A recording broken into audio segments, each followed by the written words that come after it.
53장 3절 4절 말씀 합니다. 3절 4절 말씀입니다. 같이 봉독합니다. 너희는 약한 손을 강하게 하며 떨리는 무릎을 굳게 하며 겁내는 자들에게 이르기를 굳세어라 두려워하지 말라. 보라 너희 하나님이 오사 보복하시며 갚아 주실 것이라. 하나님이 오사 너희를 구원하시리라 하라. 아멘. 아멘. 오늘 말씀도 환난 가운데 있는 성도들이 어떻게 환난 속에서 살아갈지 말씀하는 것을 내용으로 하고 있습니다. 하나님의 백성들이 오히려 그 에돔이나 하나님을 대적하는 사람들보다 더 나은 삶을 살지는 못한다라고 그렇게 말씀하고 있습니다. 하나님의 백성들이 오히려 환난 가운데 세상에서 살 수 있다 그렇게 말씀하시는데요. 우리는 그 속에서 하나님의 위로와 또 하나님께서 역사하시고 하나님께서 아름답게 역사하시는 것들을 체험하면서 살아가는 삶을 산다라고 말씀을 했습니다. 그런 가운데 있으면서도 성도끼리는 어떻게 해야 되느냐? 첫째는요, 고난 가운데 있는 여호와의 백성을 서로 백성들끼리 서로 도와야 한다 그 말씀입니다. 3절입니다. 먼저 택한 백성들이 처한 상황을 약한 손, 떨리는 무릎이라 이렇게 표현을 했습니다. 약한 손과 떨리는 무릎을 가지고 산다. 약한 손은 축 늘어진 손이란 뜻입니다. 무기력한 모습과 아무 대책을 세울 수 없는 무력함을 의미합니다. 고난 가운데 있는데도 아무 대책을 세울 수가 없을 때가 있잖아요. 아무 대책을 세울 수가 없어요. 할 수가 없을 때 그런 상황도 있다는 거죠. 그것을 약한 손이다 표현했습니다. 떨리는 무릎은 두려움에 비틀거리는 모습을 떨리는 무릎이다 이렇게 표현하고 있습니다. 먼저 약한 손을 강하게 하라고 했습니다. 난관을 헤쳐나갈 수 있는 힘을 더해 주라는 뜻입니다. 떨리는 무릎을 굳게 하라는 말은 견고한 삶을 살 수 있도록 이끌어 주라, 붙잡아 주라는 말씀입니다. 그러니까 성도끼리 고난의 상황 속에서 서로 극복할 수 있도록 도와주라는 말씀입니다.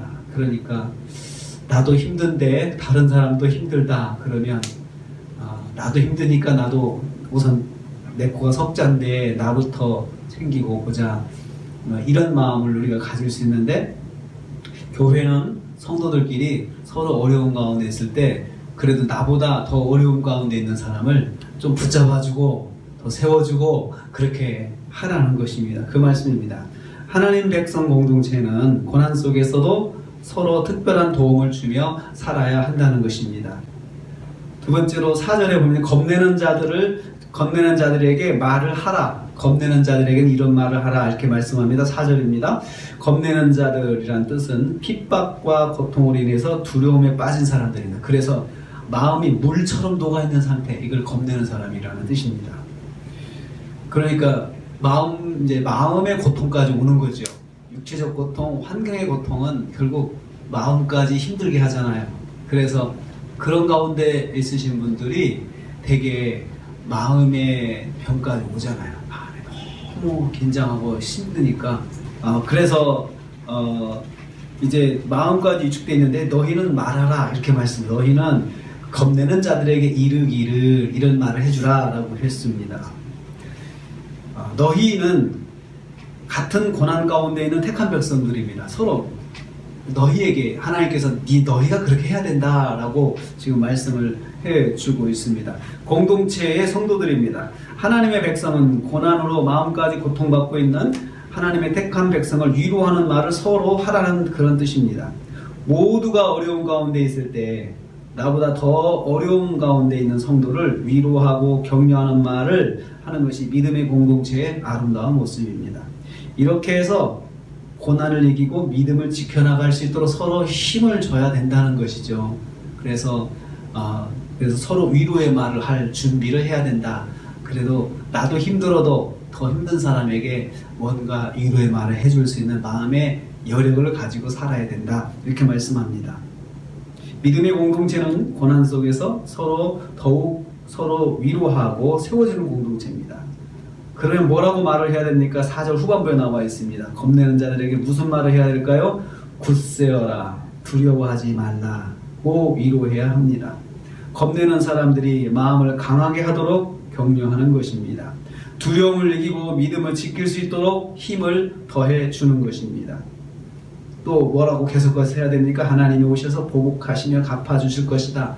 그러니까 그 불신자나 또 악한 자들로 인해서 하나님 대적하는 자들로 인해서 또 여러 가지 어려움 가운데 처한 사람이 있다면 사실은 잘 마음을 굳게 잡으세요라고 하지만 우리가 그 다음 말을 잘 하기 힘듭니다. 하나님께서 보복해 주실 것이다. 그 말 참 하기 힘들잖아요. 그런데 사실 듣는 사람 입장에서는 그 말이요 힘이 됩니다. 하나님이 반드시 갚아주실 거야. 그러니까 그거 힘내, 마음에 힘을 내세요. 하나님이 반드시 갚아주실 거야. 우리 또 그 말을 이렇게도 표현합니다. 하나님께서 반드시 역사하실 거야. 이렇게 표현도 하죠. 부드럽게. 하나님께서 근데 여기 말씀 하나님께서 너희 하나님 오사 보복하여 주시며 갚아주실 것이다. 딱 짚어주라는 거죠. 하나님께서. 이것은 무슨 말입니까? 하나님께서 이 상황을 다 보시고 있어.